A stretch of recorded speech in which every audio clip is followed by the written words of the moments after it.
everybody, today we have our hands on a brand new EVSE. This is a 40 amp JuiceBox from the company that I actually bought my very first EVSE from. This is the second EVSE I have had. This is a JuiceBox 40. It's the, I guess you could say, second generation when they moved to the black case. My first one was the silver model. Unfortunately, that did end up getting replaced under warranty. I actually have to say that they were a really easy company to work with as far as warranty claims went. The contactor inside failed in my very first JuiceBox EVSE after about 3 to 4 years of use overall. Multiple times charging daily with a Kia Soul EV. That 2016 model had a 90-mile range. We used it here at the office for deliveries, things like that, so it was charging multiple times a day, and its contactor just ended up giving out over time. And now we have this snazzy new JuiceBox 40 here. This is the latest generation of the system, and unfortunately I'm not allowed to keep this one. I'm just borrowing it from them. So we're going to be plugging this in, using it for a few months, seeing how it compares to my older JuiceBox, and of course exploring the software options for this particular box. Now, before we dive too much further into this, we need to talk about EVSE versus charger. Although some folks refer to these devices that hang onto your wall, plug into your electric outlet with this big dryer cord here, chargers, this is not. This is an EVSE, or electric vehicle supply equipment.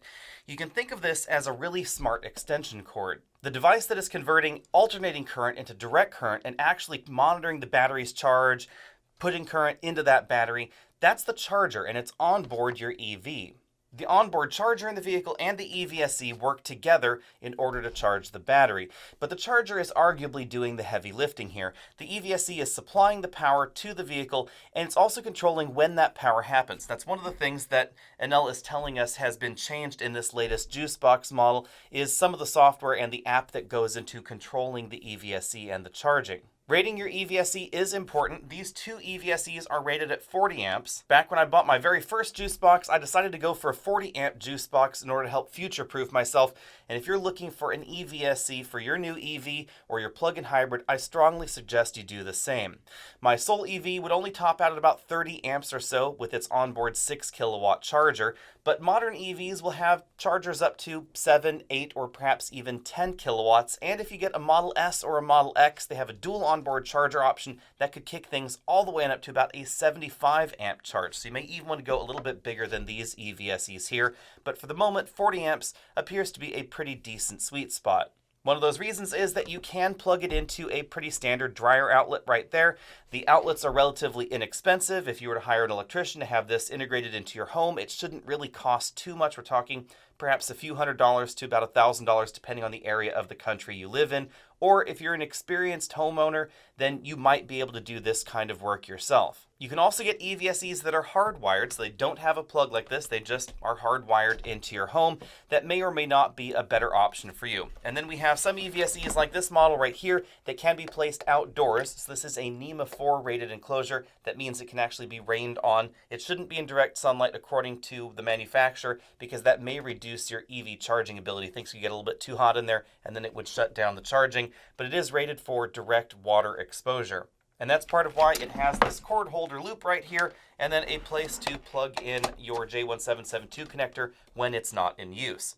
When sizing your EVSE, again, remember that this is going to enable faster charging in those more modern vehicles, but it is not going to make your older EV or your older plug-in hybrid or a new EV with a slower charger charge any faster. So for instance, if your onboard charger is a 6 kilowatt charger, getting one of these guys at 40 amps versus a 32 amp EVSE, it's not going to make your EV charge any faster. However, if you were to upgrade into a newer EV, then it would allow that newer EV to charge at full rate, or if you had a friend or a guest stop by, they could plug into your EVSE and get that faster rate of charging. Now, above this, we do have a different model in the JuiceBox lineup, one of the fastest EVSEs available. It will charge up to 75 amps. There are very, very few EVSEs out there that will go that high of power. We have the Tesla EVSE, which of course has the Tesla-specific charge connector. We have one from JuiceBox at 75 amps. It is not going to look like this. It actually is still going to look like this black model right here. And then we have one from Clipper Creek and just a few other very small companies out there. Those are what are going to allow you to charge over 11 kilowatts. You want to look at one of those models if you want to charge your fast-charging Tesla, your Porsche Taycan, or a host of upcoming EVs absolutely as fast as possible at home. Or, of course, if you're a business owner and you want to offer that charging to your customers or, of course, to your employees. But you should keep in mind that 75 amps, 220 or 240 volts is definitely a very, very big power draw, and not every American home out there can handle that. So keep that in mind before you start shopping for some of those faster EVSEs. At that point, you may want to also invest in having an electrician really root around your electrical boxes, make sure all the connections are nice and tight so you don't have any arcing or any other problems going on, because that is a huge amount of power being drawn. It's probably more than the average American home will spend on Thanksgiving Day running the heat pump or the air conditioning, multiple ovens, the microwave, all the lights on in the house, etc. This is going to draw more power than that when charging some of those really high charge rate EVs. The next thing I think you want to look at is the length of the cords. This device right here has a pretty short cord, honestly, to the power outlet right there. It is a little bit shorter than my older unit, and I have to say that I found that a little bit inconvenient. So you can see that my old cord right there is quite a bit longer than the one that came with this brand new device. But I think the critical component here is actually the length of the J1772 cord, and oddly enough, this can only be 25 feet long. The length of this code is rated by the National Electric Code, and you can find longer cables, but you're not really going to find them installed in an EVSE like this because this company wants to abide by the National Electric Code.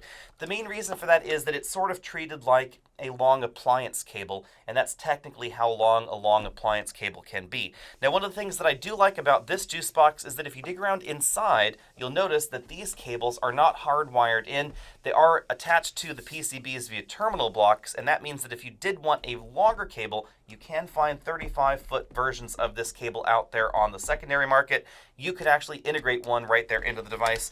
The way this is constructed, you can pull this bottom section off, have just the top part, and then there are these cable grommets right there, so you can just pull the new cable through and then put that longer cable on yourself. Obviously, warranty situations need to be considered there. That would probably void the warranty of your JuiceBox, but if you really wanted a longer cable, you could do that, or you could buy some extension cables that are out there. Those technically are in violation of the National Electric Code, but I could definitely see that some people might need a longer cord. Now, before we go ahead and install the JuiceBox, let's talk about the two basic kinds of EVSEs we have out there. We have smarter EVSEs like the JuiceBox here, some of the alternatives from the competition, and we have sort of dumb EVSEs that just regulate the charge to the vehicle. They'll tell the vehicle, hey, you can charge at 30 amps, you can charge at 16 amps, 110, 120 volts, whatever, and that's all that they really do. And then we have smarter EVSEs like this that can turn on or off the power based on whatever criteria you have entered into the app. They also have a system where power generators can give you credits back, and you can redeem those credits for money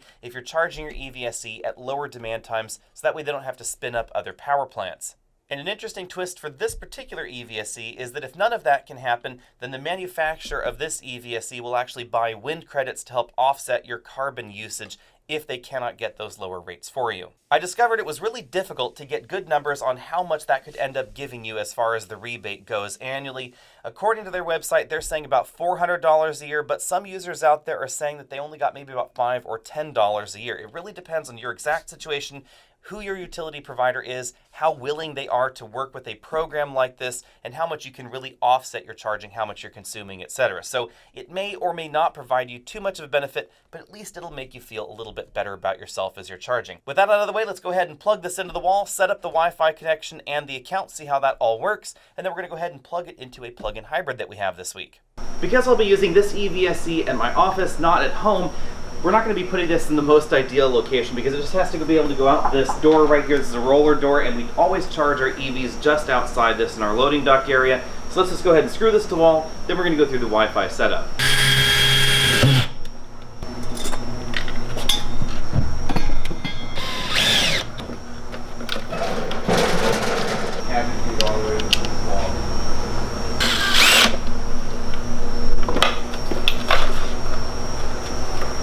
Now that we've mounted it to the wall, we just have to plug it in and begin the Wi-Fi setup.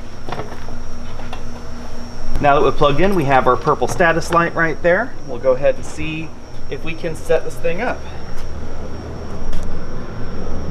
So, we have our JuiceBox app there on the iPhone. It's thinking about it. It's juicing. Now we have to log in. Pardon me while I enter my super secret password. Like me to send it? Okay, sure, why not? Start. So we now need to connect to the new JuiceBox here. Sure, why not? Next, next. So now we go to our Wi-Fi network here and find the JuiceBox. JuiceNet, there we go. So we have a JuiceNet. And then we return to the JuiceBox app all the way back there. Sure, why not? Uh-oh. Connection lost. Here we go. So now the JuiceBox is trying to find a Wi-Fi network. Now that we're connected to the JuiceBox, it's searching for the Wi-Fi network. Go ahead and find the one here. Enter the super secret password again.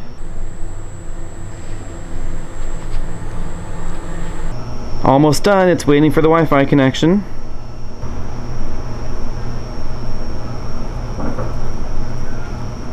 Alright, so now we can see that the box is offline. So we have to wait for it to update itself. We have a news section down there. We can monitor our rewards down there. It says our utility company is not participating in rewards at this time. You can see your JuiceNet devices. That's our JuiceNet device right there. Measurement units, all that sort of stuff right back there. We do have to wait for this device to be recognized. There we go. Now it has fully loaded into the system. So you can see it's in standby. We can add vehicle information. So we'll go ahead and add that vehicle there. For instance, right now we have a Toyota Prius Prime. This is the new 2020 refresh of the Prius Prime. Not too many changes for 2020, but you can see right here the plug-in Prius Prime right there. 2020 shows your EVSE efficiency. It's 92%, so that means you'd be losing 8% of the power you're trying to put in there. Battery capacity, you can enter VIN number, etc. 3-phase or 1-phase. We're charging it 1-phase right there. Hit save, and now we can actually connect the vehicle and see what happens. Again, 25 feet of cord here. Longer cords are definitely helpful, and I really don't have a problem with getting something longer than 25 feet, even though you're supposed to really only have a 25-foot cord maximum, because it makes it so much easier since not every vehicle has a charging port in exactly the same location. So now that the vehicle is plugged in, let's go back and let's see what we have in the app here. So you can see it is plugged in right there. We have added 0 miles of range. Now the important thing to remember is that this app has no idea the status of the car. So this app is not reading anything from the vehicle. EVSE is the J1772 standard at the moment, does not include car to EVSE communication. So the EVSE has no idea about the battery state of charge, etc. All it knows is what kind of power is going through the device into the vehicle. Now that the Prius is plugged in, and it shows that we have the Prius plugged in right there, we can tell it how much energy we want to add to the vehicle. So for instance, we can limit to 9 kilowatts, 9 kilowatt hours rather there. Click OK, and the vehicle will then start to charge. You can also change vehicles by clicking that button up there. If you have a different vehicle plugged in, you can move to smart charging, stop charging, etc. If we come in closer to the vehicle, you'll notice that we are now charging. We have a little green light there on the vehicle itself and right there on the app. And as it continues charging, it'll then tick up the kilowatt hours. Now, remember that EVSEs like this, they're not communicating with the vehicle. So where it says charging by 12:05 p.m., that's assuming that the vehicle is completely empty. If I take a look at the display in the car itself, it says it's going to be charged in just 1 hour rather than the 3 hours that the app says. And that's important to remember. EVSEs, again, do not communicate with the vehicle. There's no protocol to enable that to happen. So the app here is going to be making assumptions based on a completely empty battery in your car, whether we're talking about a plug-in hybrid or, of course, a full EV. Now, that's not too much of a problem because you can still monitor the charge rate right here on the app, so you can still see exactly what's going on here.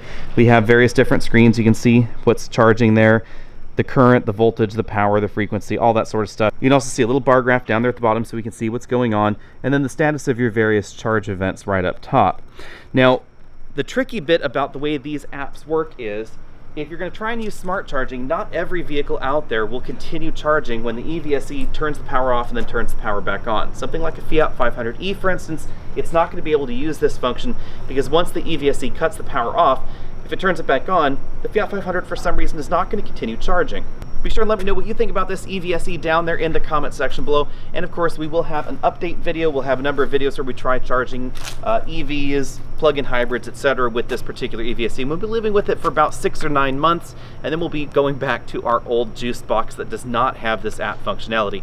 I have to say, I kind of wish it did have this functionality, because some of the push notification functionality that we had on the Kia Soul EV that we had as a long-term vehicle for 3 years, it wasn't as advanced as what we see in this JuiceNet app. And this could give you more modern app-related functionality, push notifications, etc. for older vehicles that don't have that, or inexpensive EVs like a Nissan Leaf where you just don't want to pay for it. Let me know all that down there in the comment section below, and we'll see you all later.